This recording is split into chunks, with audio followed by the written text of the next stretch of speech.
Terima kasih Dek. Di sini kami akan menyampaikan hal-hal perspektif dari anggota Dewan dalam fungsi pengawasan. Sebagaimana disampaikan ada Firmando Sulianto terhadap pengurus administrasi yang dapat. Pada fungsi pengawasan yang kami lakukan, bahwa ketika sebelum kami dan senior pendahulu kami pada periode 2019 ke 2014 terjadi berbagai masukan-masukan terhadap pelayanan administrasi. Jika kita berbicara pelayanan administrasi, pertama adalah tolak ukurnya bagaimana administrasi itu berjalan sesuai dengan aturan, bagaimana administrasi itu bisa sesuai dengan yang menilai administrasi itu.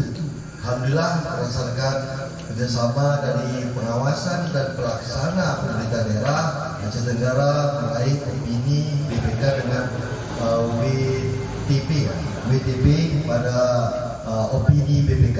Ini merupakan tonggak sejarah di pemerintahan Kabupaten Aceh Tenggara. Saya tidak melihat perbandingan dari pemerintah sebelumnya, tetapi hari ini dengan kerjasama yang baik dan dukungan dari masyarakat, pemerintahan sesuai dengan Undang-Undang 23 meraih opini WTP dari BPK. Selanjutnya terkait dengan pungli, memang ada istilah kita memberi dan menerima itu adalah hal yang lazim karena kita melihat dari merujuk adat kita ada pemahaman dan lain-lain, pelawat dan lain-lain. Tetapi ini saya tegaskan kembali, memang ini harus kita habiskan sampai ke angka 0 atau 0. Partisipasi kita semua perlu, partisipasi aktif kita perlu. Jika adik-adik melihat ada pungli-pungli, maka adik-adik juga kalau bisa merekam mana yang melakukan pungli, segera laporkan baik ke pihak eksekutif maupun legislatif. Ini akan sama-sama kita berantas. Dan itu memang tugas dari pemerintah juga, termasuk kami dalam hal mengevaluasi dan mencari bagaimana kreasi-kreasi dan inovasi agar ruang dan celah pungli-pungli itu tidak terjadi. Saya melihat ada indikator peningkatan. Yang pertama adalah seperti saya sampaikan tadi, sistem sekarang ada sistem pelayanan berbasis elektronik, dibuktikan dengan store non tunai, baik itu beberapa sektor PAD dan pengurusan perizinan melalui sistem online. Artinya ini ada niat, ada menuju baik, belum sempurna, maka pesan kami ini segera ditingkatkan. Kerja kita harus keras, kerja kita harus cepat. Terkait dengan pelaksanaan syariah Islam, kita melihat dari beberapa rapat banggar dan pemeriksaan APBD ada peningkatan untuk rumah-rumah ibadah, baik itu pelaksanaan fisik maupun kegiatan-kegiatan untuk menjaga marwah baik itu agama Islam maupun non-Islam dalam rangka pembangunan fisik dan program kegiatan.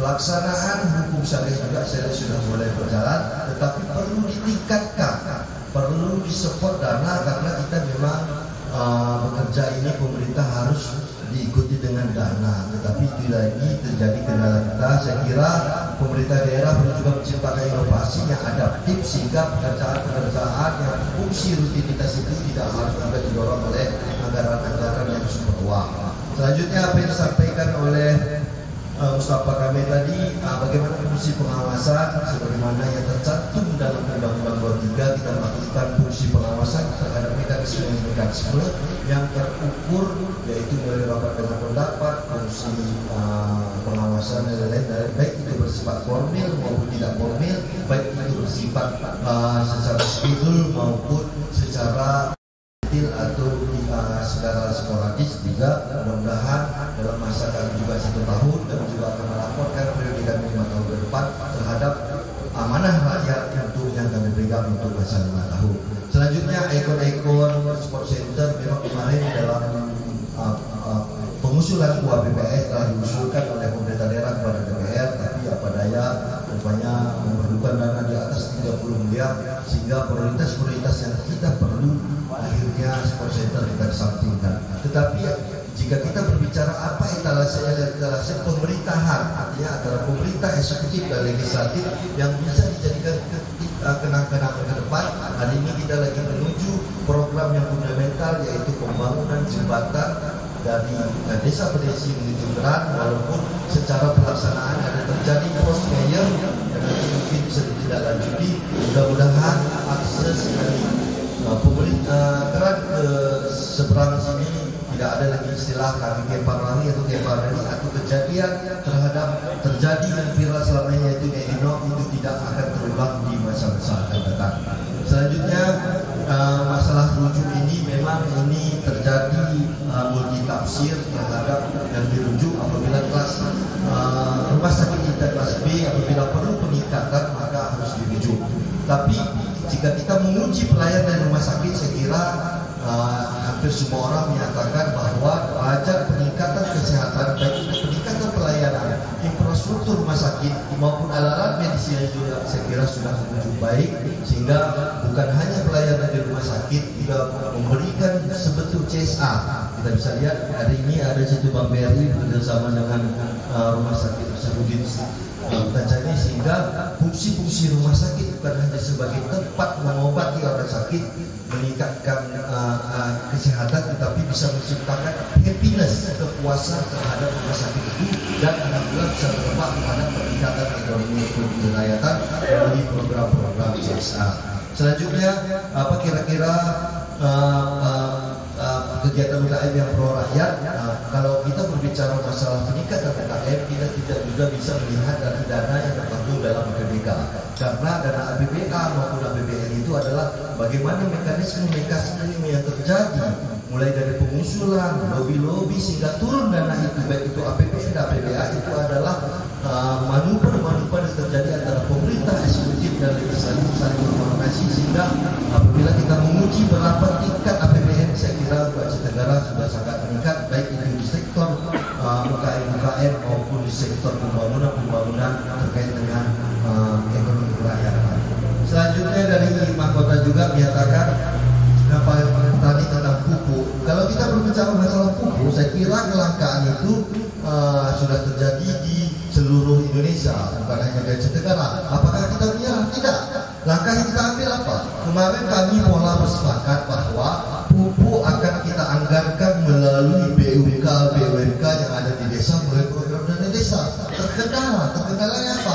Pencairan dana desa itu tidak balance atau tidak secara sama dengan cairnya pupuk, sehingga penembusan pupuk sudah harus dilakukan dana desa kita turun dari pusat.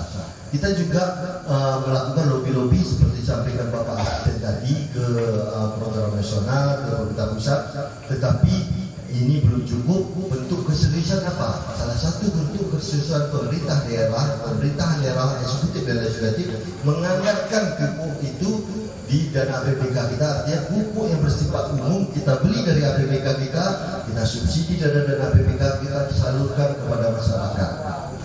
Jadi itu tingkatnya ada banyak, kemampuan APBK kita rendah. Salah satu juga upaya kita lakukan adalah membuat program kartu tani, sehingga tahun depan orang yang berhak menarik subsidi dari pupuk itu tepat pada orangnya, the right job. Jadi kira-kira itu langkah-langkah ke depan kita dalam pupuk, sehingga kalau dulu memang pupuk itu bisa kita lapor RTKK-nya sebarang-sebarang, tetapi sekarang sudah canggih.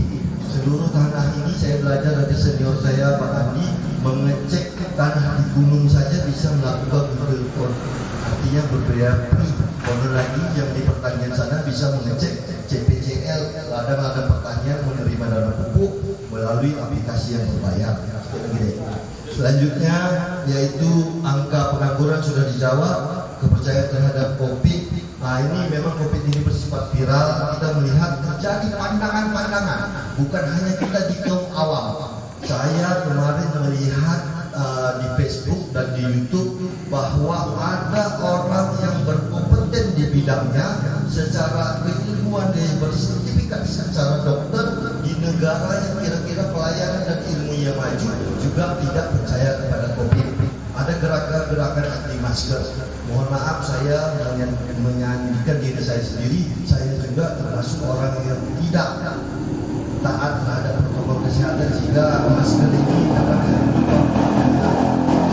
Terjadi pro-kontra, ada yang trust, ada yang distrust, sehingga itu sama-sama kita meyakinkan, sama-sama kita mensosialisasikan protokol kesehatan. Saya kira itu tidak perlu terjadi perdebatan. Yang penting ya doa-doa bersama Kabupaten Aceh Tenggara ini bebas dari COVID. dan pemerintah daerah hari ini harus meningkatkan baik itu pelayanan terhadap orang yang kena COVID, tracking dan tracing maupun memberikan sosialisasi serta penanganan yang terindikasi sesuai dengan protokol kesehatan orang yang berdampak terhadap COVID. Terima kasih Presiden.